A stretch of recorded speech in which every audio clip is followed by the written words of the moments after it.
In this video I'm gonna tell you how to change WhatsApp notification tone. So make sure to like this video and subscribe to this channel. So let's get started. First of all, open WhatsApp application. Now tap on three dots on the upper right corner. Now tap on settings.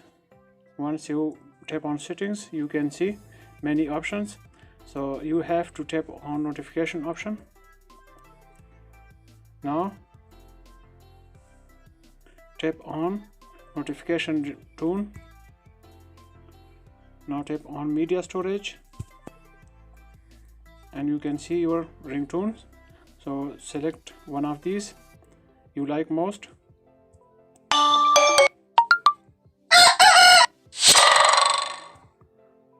So this is pretty simple. So that's it.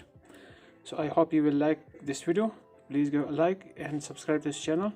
We will meet in the next video. Thanks. Goodbye.